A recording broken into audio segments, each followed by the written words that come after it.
मेकानिक्समा त यति धेरै क्रिटिकल थिङ्किङको कुराहरू हुन्छ। जस्तै हामी कहिले कुनै क्वेसन्सहरूलाई एउटा प्लेटलाई रेक्ट्याङ्गुलर प्लेटलाई आधा immerse in water, what will be the down net force भनिदियो, तर नेट फोर्स यहाँनिर युज गर्दाखेरि सर्फेस टेन्सनले गर्दा पनि फोर्स लागिराखेको हुन्छ, अनि अफ थ्रस्ट माथि लागिराखेको हुन्छ, वेट तल लागिराखेको हुन्छ। नेट फोर्स भनेको हामीले त्यसमा लाग्ने रिजल्टेन्ट फोर्स भनेको टेन्सन जुन माथिबाट झुन्ड्याउनुपर्छ त्यो हेर्छौँ, तर सर्फेस टेन्सन दिएको छैन भने त्यति बेला नेग्लेक्ट गर्नुपर्ने हुनसक्छ।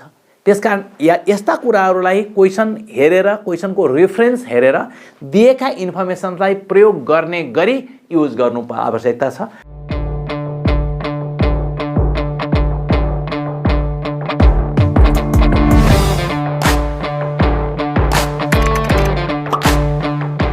म सनत कुमार गिरी विगत लगभग 25-26 वर्षदेखि बीई एन्ट्रान्स नेपालमा पढाइरहेको छु र मैले एमएससी सिद्ध्याएपछि 1 वर्ष एमएससी सिद्ध्याएको 1 वर्षपछि मैले एन्ट्रान्स पढाएँ र एन्ट्रान्स पढाउँदाखेरि धेरै वर्षदेखि मेडिकल इन्जिनियरिङको एन्ट्रान्स नेपालमा लगातार पढाइरहेको छु, निरन्तर पढाइरहेको छु र पहिलाको इन्जिनियरिङको कोर्समा 5 मार्क्सको क्वेसन पनि आउने गर्थ्यो, किताबको टेक्स्ट बुकको जस्ताको तस्तै क्वेसन आउने गर्थ्यो।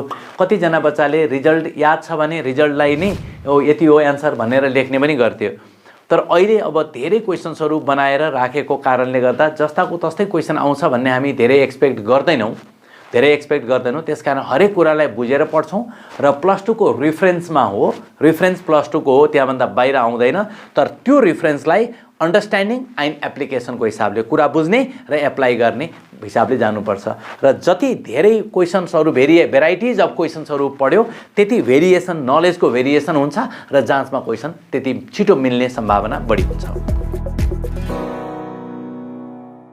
अब एउटा विद्यार्थीले +2 और इक्विभ्यालेन्ट भनेको कोही सीबीएसईबाट पनि पढेको हुनसक्छ, कोही सिटीबिटीवाला ओभरसियर पनि हुनसक्छ, अब अथवा +2 पढेको जनरल +2 पनि हुनसक्छ, 9-12 टेक्निकल पनि हुनसक्छ।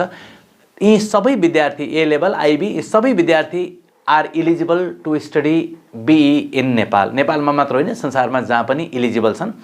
र इन्जिनियरिङ एन्ट्रान्स भनेको के भने त्यो विद्यार्थी +2 पछि अथवा इक्विभ्यालेन्ट पछि इन्जिनियर पढ्न लायक छ कि छैन भन्ने चेक गर्ने एउटा प्यारामिटर्स हो। यो चेक गर्दाखेरि सिभिलको लागि छुट्टै, कम्प्युटरको लागि छुट्टै भन्ने हुँदैन। पहिलो इन्ट्रेस्ट आफ्नो मेरो इन्ट्रेस्ट केमा छ पहिला त्यसले छुट्याउने भनेको सबै इन्जिनियरिङको लागि एउटै एन्ट्रान्स हुन्छ, एउटै क्वेसन पेपर हुन्छ, एउटै लेभलको एक्जामिनेसन हुन्छ र एक्जामिनेसन पास भइसकेपछि अथवा राम्रो गरिसकेपछि मैले फ्रीमा पढ्ने अवस्था, आफ्नो रिजल्ट अनुसार फ्रीमा पढ्ने अवस्था हुन्छ र अलिकति राम्रो भएन भने मैले पैसा तिरेर पढ्ने अवस्था हुन्छ। त्यसकारण अब सबभन्दा पहिला के बुझ्नु पर्यो भने म पढ्न खोजेको इन्जिनियरिङ कुन हो भन्ने पहिला थाहा पाउनु पर्यो। थाहा पाइसकेपछि त्यसमा कति सिट छन् र कति कम्पिटिसन अगाडि बढ्नु पर्यो। र जस्तै कम्प्युटरमा हेऱ्यो भने सरकारी क्याम्पस पुल्चोकको एउटा इक्जाम्पल दिउँ भने 96 मात्रै कम्प्युटरको सिट छ, त्यसमध्ये 60 पेइङ हो, पैसा तिर्नुपर्ने, र मात्रै 36 फुल फी हो। फुल फी भनेको पैसा नतिर्ने रेगुलर। र अब 36 मा आउनु पर्यो पुल्चोकमै इन्जिनियरिङ, कम्प्युटर इन्जिनियरिङ पढ्नु छ भने। त्यही कुरा सिभिलमा पढ्ने हो भने एन्ट्रान्स त एउटै हो। सिभिलमा पढ्ने हो भने 108 जना रेगुलरमा, जम्मा 196 सिट हो। 108 जना रेगुलर पैसा नतिर्ने र पैसा तिर्ने पनि 84 जना छन्। यसले गर्दा रिलेटिभ कुरा गर्दाखेरि कम्प्युटर भन्दा सिभिलमा कम कम्पिटिसन भएको देखियो, किनभने नम्बर अफ स्टुडेन्ट बढी भएको कारणले। त्यसकारण अब कम्प्युटर पढ्ने कि सिभिल पढ्ने कि अटोमोबाइल पढ्ने कि जियोमेटिक्स पढ्ने कि त्यो बच्चाको पर्सनल इन्ट्रेस्ट भयो। सबै इन्जिनियरिङको लागि एन्ट्रान्स भनेको एउटै हुन्छ।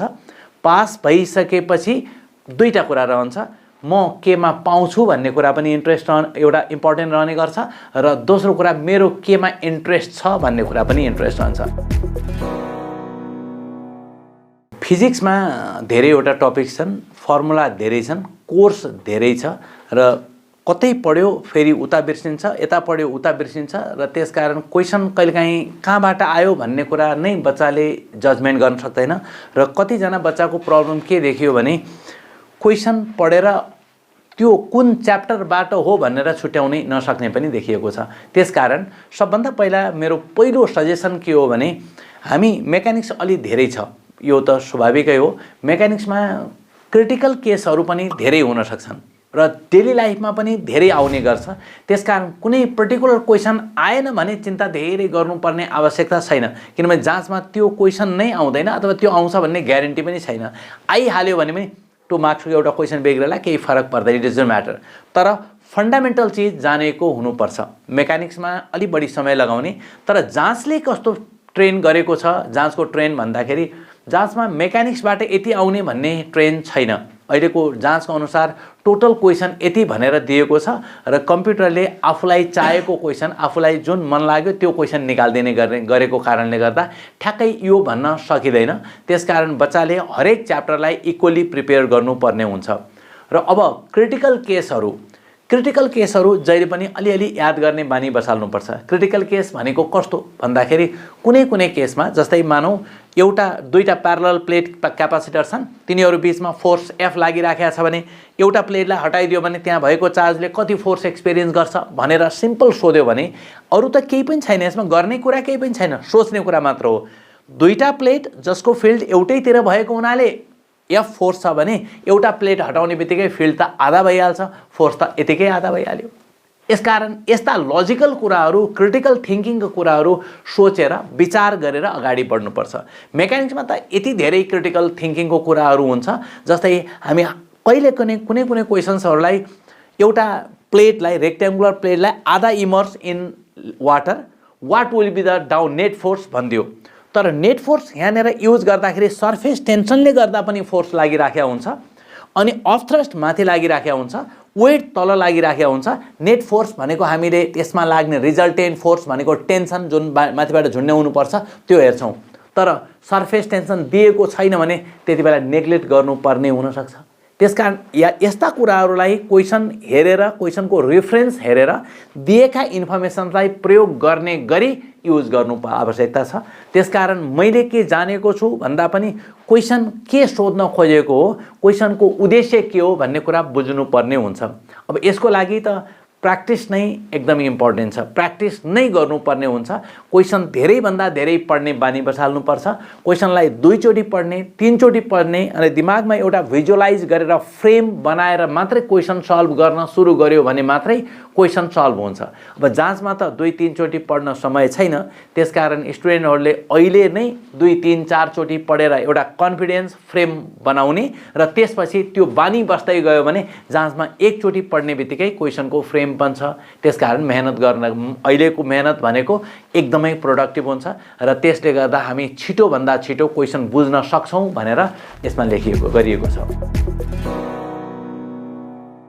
एनईबीले दिएको करिकुलम त एक्ज्याक्टली सेम हो, तर एन्ट्रान्समा के भइदियो भने अहिले जस्तै 12 क्लासमा ट्रान्जिस्टर भन्ने हटाइदिएको छ, तर एनईबीमा त्यो हटाए तापनि एन्ट्रान्समा त्यो एप्लिकेसन सोध्ने गरिन्छ। त्यसकारण एक्ज्याक्टली इन्टायरली नयाँ भन्ने हुँदैन। अप्टिकल इन्स्ट्रुमेन्ट पनि 11-12मा हटाइदिइसकेको छ, तर त्यो कुरा एप्लिकेसन भएको हुनाले लेन्सको यो डिफेक्ट अफ भिजनमा ती कुराहरू युज गर्ने भएको हुनाले हामी यो +2 मा अथवा पहिलादेखि जुन सिलेबस राखिएको छ त्यो सिलेबसलाई थरोली एन्ट्रान्सको रूपमा युज गरौँ। अलिअलि प्लस माइनस होला, किनभने एनईबीमा कुनै पर्टिकुलर टपिक्सलाई बिचबाट हटाइदिएको छ। मैले अघि पनि बताएँ कम्बाइन्ड फोकल लेन्थ हटाइदिएको छ। त्यो कम्बाइन्ड फोकल लेन्थ भनेको एप्लिकेसन हो। एक्रोमेटिजम फेरि राखेको छ, कम्बाइन्ड फोकल लेन्थ हटाइदिएको छ। +2 मा गर्दाखेरि अलिकति कोर्स बिचबिचमा हटाएको कारणले गर्दा कुन सोध्ने कुन नसोध्ने भन्न सक्दैन। तर पहिला जुन कोर्स थियो, सिलेबस छ, आइओईले एउटा सिलेबस दिएको छ फिजिक्स भनेर, त्यो सिलेबसमा भएको सबै पढ्दाखेरि पुग्छ। +2 कै थरोली पढ्ने, इग्नोर त गर्न पाएन। सबभन्दा पहिला जहिले पनि मैले भन्ने गर्छु, मसँग 100% समय छ भने, मसँग आउँछ भने पनि त्यसलाई केही समय 10% 15% डिभाइड गर्नै पर्छ। डेली मसँग भएको समयलाई 40-40 अथवा 30-30 30-40 म्याथ धेरै पढ भन्ने गर्छु मैले। फिजिक्समा म्याटर धेरै भएको हुनाले अलि समय बढी लाग्छ, तर तिमीले कम्तीमा 35% फिजिक्स र म्याथलाई डिभाइड गरेपछि बाँकी रहेको 30% हुन्छ। 30% मध्ये 10% र 20% अथवा 5% र 15% मिलाएर 15% केमिस्ट्री, 5% इङ्ग्लिस रेगुलर पढ्नुपर्ने हुन्छ। इङ्ग्लिसमा पनि क्रिटिकल कुराहरू, रिजल्टहरू र एक्सेप्सनल केसहरू पढिराख्नुपर्ने हुन्छ। हरेक दिन केही न केही एक्सेप्सनल कुरा यो यस कारण भएको भनेर जान्यो भने हामी कम्तीमा डेली नयाँ नयाँ कुरा सिक्दै गयौँ भने जाँचमा 2-4 नम्बर बढी आउँदाखेरि पनि फरक पर्छ। र म विगतको रिजल्टहरू बताएँ भने कम्तीमा 2-3 नम्बरले एउटा बच्चालाई 300-400 र्याङ्कमा फरक पार्न सक्छ। र त्यो बच्चाले 300-400 र्याङ्क भनेको कस्तो हुनसक्छ भने 35,000 मा पढ्ने कि 2,80,000 तिर्ने, त्यो पनि फरक पर्न सक्छ। त्यसकारण 1-2 नम्बरको 0.5 ले पनि कहिलेकाहीँ 0.5 मार्क्सले मात्रै पनि कहिलेकाहीँ 2.5 लाखको डिफ्रेन्स हुन आउँछ। त्यसकारण 0.5 भनेको त एकदमै थोरै मार्क्स हो। त्यो 0.5 भनेको 2-3टा गल्ती गर्यो भने 0.5 तिम्रो घट्नेवाला छ। 2टा 2 मार्क्सको, एउटा 1 मार्क्सको गल्ती गर्ने बित्तिकै 0.5 घट्नेवाला छ। त्यसले गर्दा 2.5 लाख रुपियाँको डिफ्रेन्स आउँछ सरकारी क्याम्पसमा पढ्नलाई। प्राइभेटमा पढ्नलाई त 10 लाख रुपियाँ डिफ्रेन्स आउँछ। त्यसकारण हामी हरेक कुरालाई इम्पोर्टेन्स दिनुपर्छ। इङ्ग्लिसलाई पनि त्यतिकै इम्पोर्टेन्स दिने, साना साना कुरालाई बढी इम्पोर्टेन्स दिएर अगाडि बढ्नुपर्छ। That will be very useful for you. Digital learning भनेको अब बच्चाले जहाँ बसेर पनि जुन बेला पनि जति बेला चाह्यो त्यति बेला पिए मेन्टर्सको भिडियोहरू हेर्न सक्छ। कुनै कुरा सोच्दै जाँदाखेरि कन्फ्युज भयो, यो के रहेछ भनेर कन्फ्युज भयो, अब त्यो सर इजिली त्यति बेला एभाइलेबल नहुँदाखेरि त्यति बेला यो टपिक्स खोजेर त्यो टपिक्सको त्यो च्याप्टरमा के भनिएको रहेछ भनेर हेर्न सकिने भयो। त्यसले गर्दा हामीलाई कम समयमा हामीमा भएका कन्फ्युजनहरूलाई इजिली रिमुभ गर्नको लागि पिए मेन्टर्सको भिडियोहरू एकदमै युजफुल हुन सक्छन्। र विगतको वर्षहरूमा एकदमै राम्रो बच्चाहरूले भनेको अनुभव गर्दाखेरि म पिए मेन्टर्सको भिडियो लिन्छु सर, अब लास्टमा क्लास नलिएर क्लासमा मलाई पुग्यो, अब मेन्टरको भिडियो भएपछि म गर्न सक्छु, बेस्ट गर्न सक्छु भनेर धेरै बच्चाले भनेका, र त्यो बच्चाले रिजल्ट पनि टप 100 भित्र धेरै बच्चाहरू त्यस्तो बच्चाहरू आएको कारणले गर्दा it may be very useful. र हामीलाई दुईटा कुरा भयो। एउटा कुरा हामी मोबाइल हेर्छौँ, मोबाइल हेर्ने त्यही समयमा लर्निङमा मोबाइल युज गर्यौँ भने द्याट विल बी प्रोडक्टिभ, त्यो फाइदा भयो। दोस्रो कुरा, र हामीलाई कुन बेला कन्फ्युज भएको छ त्यति बेला इमिडिएटली हेर्न सकिने भयो। किताब खोल्नु पऱ्यो भने किताब खोल्नु पऱ्यो, त्यो ठ्याक्कै त्यही मटेरियल्स पाउन नपाउन पनि सक्छ। र पिए मेन्टर्सको भिडियोहरू एक्ज्याक्टली तिमीलाई आइयुएको कोर्सलाई, आइयुएको सिलेबसलाई हेरेर बनाइएको छ र यसरी गरेको रहेछ भनेर त्यसलाई हेर्दाखेरि that will be very useful. अब कुनै पर्टिकुलर क्वेसन नै मिलेको छैन भने त कन्सर्न टिचरसँगै जानु पर्यो, त्यसमा क्वेसन मार्क्स भएन। तर ओभरअलमा ती भिडियोहरूले थोरै समयमा धेरै नलेज अथवा गेन गर्न, धेरै कन्सेप्टहरू गेन गर्नलाई दे आर भेरी युजफुल, र त्यो तिमीहरूको लागि एकदमै प्रोडक्टिभ हुन सक्छन् जस्तो लाग्छ मलाई।